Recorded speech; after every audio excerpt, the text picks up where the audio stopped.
out from under me, and I just hit the floor on my knees and I started screaming. At that point, my feet were like just mush, flop. Hey, I'm Carrie Thompson. For those of you who don't know, welcome back. For those who do know me, this video does have a trigger warning, so if you're in fresh recovery, congratulations, but you might want to skip this one, or if you have any children in the room, you may not want them to hear some things discussed in this video. So I just wanted to let you know. So hello, I hope you guys are having a wonderful morning, night, day, wherever you are. Today I want to hang out and tell you a story about how I went to jail and ultimately ended up jumping off a balcony, breaking my heels, landed on my feet like a cat, but still broke both of my heels. There's a lot of aspects to the story, but we're just going to try to stick to the why, the how, and the what the fuck. November 2013, me and my husband are leaving a racetrack in Cobb County, and we had gone in initially to get snacks, cigarettes, and to do our drug of choice in the bathroom. Mine was heroin, his was methamphetamines. This particular night, I missed, so I wasn't high, but I wasn't sick, if that makes sense. He was absolutely like scared and geeked. Like I've never seen him like this, or his eyes this big. That we had just left from picking up 32 grams of methamphetamines from his co-worker buddy, whatever you want to call that. So there was a cop in the parking lot. I see this cop and I'm like, they're going to pull us over. They're going to get us. Well, my husband didn't think so. He was like, no, everything's fine. There's nothing wrong with the vehicle. Everything's legal, da-da-da-da. Well, I knew in Cobb County that doesn't matter. It's never stopped them before. So we pull out. They pull out right behind us. We're getting nervous. All of a sudden, blue lights. The 32 grams, he was shuffling around. He put it in a white mailing envelope. Why he did that, I'm not sure. I don't know if he thought it camouflaged the dope. I really don't know. And somehow it got shoved around, bumped over, and in the back floorboard. And it was right in plain sight, but we didn't know that at the time. So the female officer comes up. She's really sweet, and she's talking to us and asking for our IDs and things like that. I'm sitting there eating my ice cream. She goes back to her car, and then that's when I noticed that 3 more Cobb County officers or cars pull up behind us, and there's blue lights everywhere behind us. I see the canine units, I see the dogs get out, and I'm really nervous at this point because I'm like, whoa, like what is going on? Like what's the need for all this? My husband, obviously, he's sitting here like this in the car the whole time. I'm sure that really didn't help anything. Like in between everything, my husband's like, I'm gonna run. Should I run? And I'm like, no, don't do that. That's not gonna help anything. I see the officer walking up behind me. He's got the canine. The officer opens my door. I'm on the passenger side. Next thing I know, this dog's about to jump in my lap. And I looked over at my husband and I said, gun it, babe. He did. So we're like flying up Fulton Industrial Boulevard. And right when we went to take a left onto 285 North, I took that envelope with 32 grams in it and I threw it out the window. Because I knew that was the only spot that I could throw it out where nobody was going to see me, at least the police. My husband didn't want me to throw it out, but I wasn't risking it. I'm sorry, that's a lot. Like, that's a good bit. And he's actually in prison right now for 738 grams. So yeah, he hasn't learned his lesson, but that's a whole nother story. We've got all these blue lights behind us. I just kept turning around and looking behind me, and it was so nerve-wracking. So finally, he gets off on 14th Street or 17th Street in Atlanta, and there's like this, it's like a curve. He hit that curve, went over it. The Jeep started smoking under the hood, and he said it wouldn't go anymore. So we decided we were just going to get out and run. Well, before I knew it, he's jumping over this 15-foot fence. He jumped on it and was climbing over it. The police officer behind me, I had just kicked my shoes off and was running. So it was obvious I knew what I was doing. So the police officer's like, stop or I'm going to tase you. So they got me, they took me to the car where I fell asleep. Before I know it though, Atlanta PD's there, Cobb County, helicopters. I mean, it's like a movie. Like at one point he opens the door and he's like, what's his real name? Where's he going? Who is he? And I'm like, what the fuck? I'm like, you got his ID. He gave you his real name. Like, that is who he really is. I just fell back asleep in the back of the car because I had been trying to keep up with him for days, you know, on meth, and I was so exhausted, and then just, you know, the adrenaline from all of that, like, it wiped me out. He got away. I ended up in Cobb County jail. They were so mean. Oh my God. I had to squat and cough. I had to get completely naked. Like, they go all through your hair. They look behind your ears. You have to take off all your clothes. You literally have to squat, and you have to, it's not no, like, you have to, I mean, they want you to, like, if there's something in there, they want it to fall out. They're sitting there calling me, you know, meth head and this, and they're like, oh, you even look like you do meth. And so finally I got tired of hearing it. I was like, I don't even do meth. I was like, I do heroin. And the cop was like, oh, that's funny because we found meth in your purse. I fucking lost it because I knew there was not shit in my purse. I'm waiting in the bookend area. I'm calling my husband off the hook, getting no answer. Finally I called his boss, if you want to call it that, and she answered. Long story short, she said she was going to get her mom to do a property bond to come get me out. Well, I was about 40% hopeful at that point, enough to where I quit calling. So finally I get dressed and everything in booking. I don't tell them I'm having withdrawals from heroin. I don't want to go to the infirmary. I don't want to be in there with other females that are pregnant, hormonal, other girls that are detoxing, not in a good mood, puking. And there's maybe like 5 of you in one room. It stinks. It's hot. I didn't want to do it. I've done it in the past. I wasn't going to do it this time. So I'm getting ready to go to the main population with all the other females where you can still make the free phone calls and stuff like that. But before I went in there, that's when I found out that apparently there were scales with residue left in the middle console. The top to the console was broken off. I do remember that much. There was a lot of clear baggies with nothing in them. And then for the very first time, I was actually carrying a scale because I had been getting ripped off on heroin, and I was just desperate. I wanted to spend time with my husband. I wanted to be with him. He would run off for, like, you know, days, weeks, sometimes even a month on that shit, and I didn't get to see him, and I just wanted to be with him. I had about 3 new needles still in the pack, so it all looked worse than what it really was. It was bad, but it wasn't as bad as it looked. Like, we weren't both selling, you know, blah, blah, blah, blah, blah. I could not figure it out the whole time. I did see him searching and stuff like that, but it just wasn't adding up. Plus, I was so exhausted, So I'm in population, and I'm starting to detox. I'm feeling like complete shit. This girl came over and just tried to start some shit with me, and I wasn't having it. So I took this bowl of dry cereal that they had, like, brought for everyone on the trays, and, like, I threw it at her. And before I knew it, like, there's a fight. Like, we're sitting there, like, fighting on the ground. It didn't last long. The officers came up. They broke it up. Like, they put both of us in lockdown. So I got a cell all to myself, just like I always wanted. Not? This is exactly what I was trying to prevent from the get-go. I didn't want to be in a cell by myself. So all I had in there was me, myself, and I, a stinky-ass mat, these stinky-ass uniforms they give you, a toilet, and my thoughts.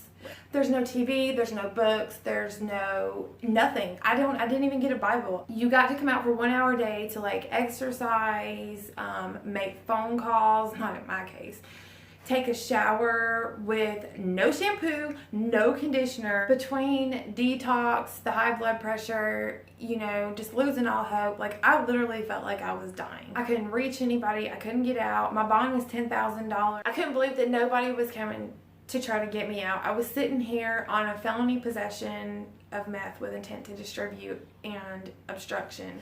I was hallucinating or dreaming. I'm not really sure which one it was. I was pushing a shop vac around in Home Depot.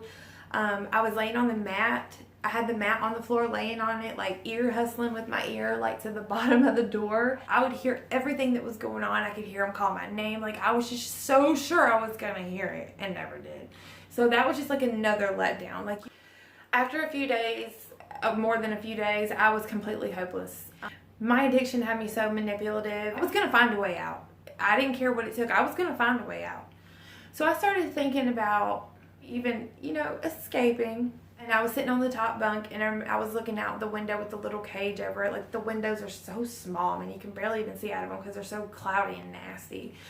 And then, you know, I thought, no, there's just no way, like, I could never do that. It would take so much planning. It's just not possible at this point. So then I started thinking about jumping off the balcony. I was like, that'd get me in the hospital. I could make a phone call from the phone in the hospital, get in touch with my dad. Maybe he'd come get me out then, and I can get out of here. So it seemed like the perfect plan, right? I mean, I was going to get out. I was going to get my phone call, and then what? I mean, it couldn't beat that bad. So I contemplated for about a day and a half, like, honestly terrified. I either had to do it or just decide that I was not going to do it because I couldn't take thinking about it anymore. I mean, it was, I had finally decided that I was going to do it. I had thought about it long enough and I was going to do it. So my hour came to come out at 11 p.m. and this was on the 6th night. I go downstairs, got my shower, got dressed, went back up the stairs, went and put my towel and everything up in the room, came back to the railing. And I took off my gel slides, and I don't really know why I did that either. But you know, everyone was already laying down, like reading books.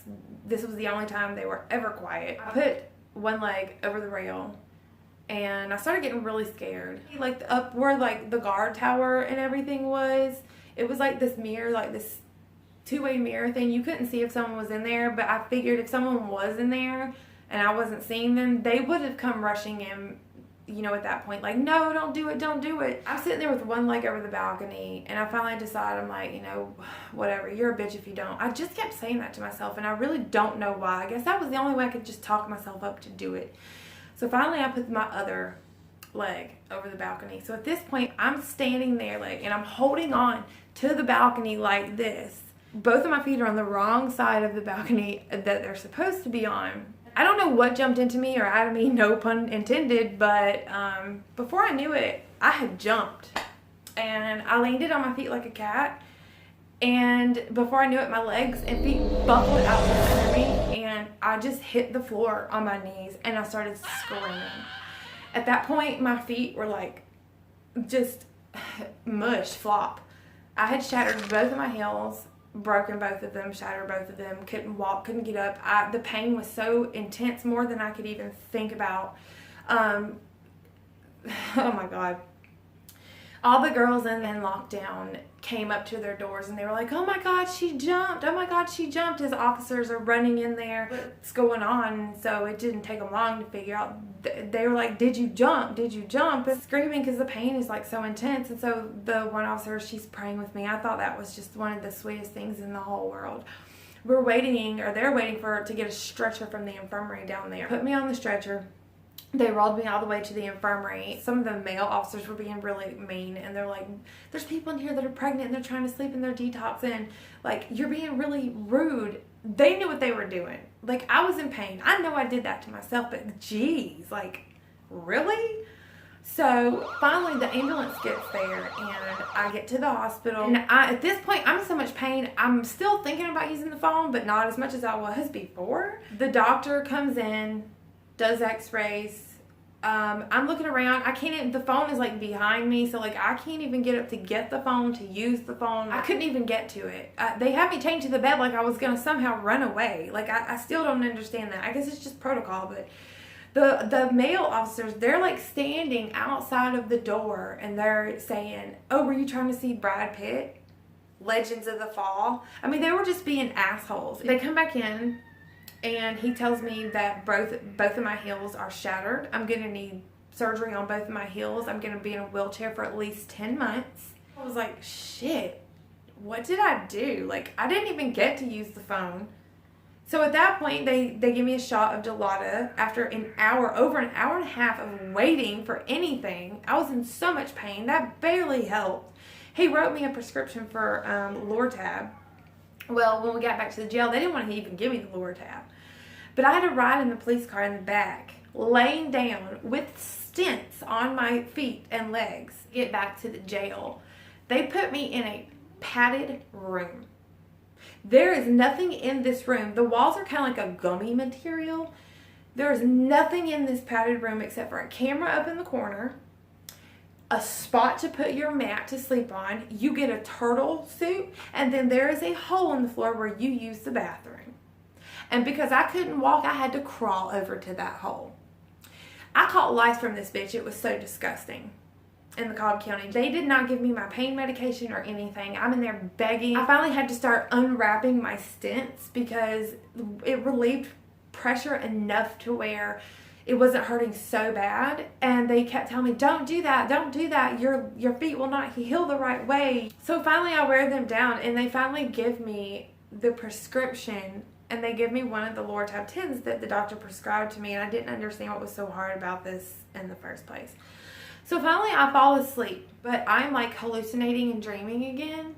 I don't know which one, that's why I say that, because like I thought that someone had come and bonded me out. So I asked the guard and he was like, no, I don't think anyone said your name, but I'll go check for you. Like, he knew what was up, and eventually I realized it too, but I was digging through my mat for a needle, like a bag of heroin. Like, I thought someone had put it in there, and when I say I was digging through the mat, these mats are like tore up. They crack and then they rip and then there's holes in them, so technically people could hide things in the mats. This one was torn to shreds, and I caught lice from this nasty thing, so I don't know if it was like the room or the mat. It probably was the mat. I'm looking through the mat like this is what lockdown and segregation, like, it breaks you down. This is what it did to me. Like, I was digging through my mat thinking that someone had put something in there, like almost like someone knew all this was going to happen and I was going to end up in there with this exact mat. Like, this is what lockdown and segregation does to you when you're stuck with your thoughts, detoxing. It's like mental breakdown. I had to wait 86 hours, which was like even more torture because I thought I was getting out after 72 hours and I still didn't. My choices made it worse on me. No one made me do any of these things. The system is broken, regardless.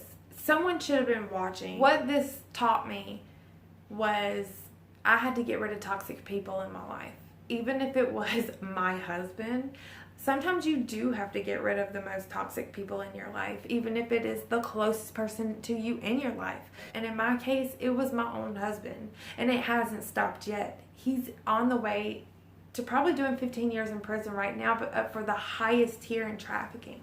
And it's been 5 years. We had a son. I had to turn my life around. So I started going to the Methadone clinic. So I have turned my life around, and there's still a lot that I have to learn. I don't even know how I got the nerve up to do that, to be completely honest. So hopefully you guys can learn from my mistakes. Stay strong. Get rid of toxic people. You know, stick through the hard times. Know that a better day is coming. Better and brighter day is always going to be coming. I hope that you've learned something from this video. If anything, don't jump off balconies. Just don't jump off anything. That was 24 feet, by the way, so I don't recommend that to anybody. If you enjoyed this video, or if you learned anything, or if you just enjoyed watching me tell my crazy story, or you want to know more about my crazy past, please smash the like button and subscribe to my channel. And I greatly appreciate you guys watching, and I hope to see you in the next one. Okay, thanks guys. See you later.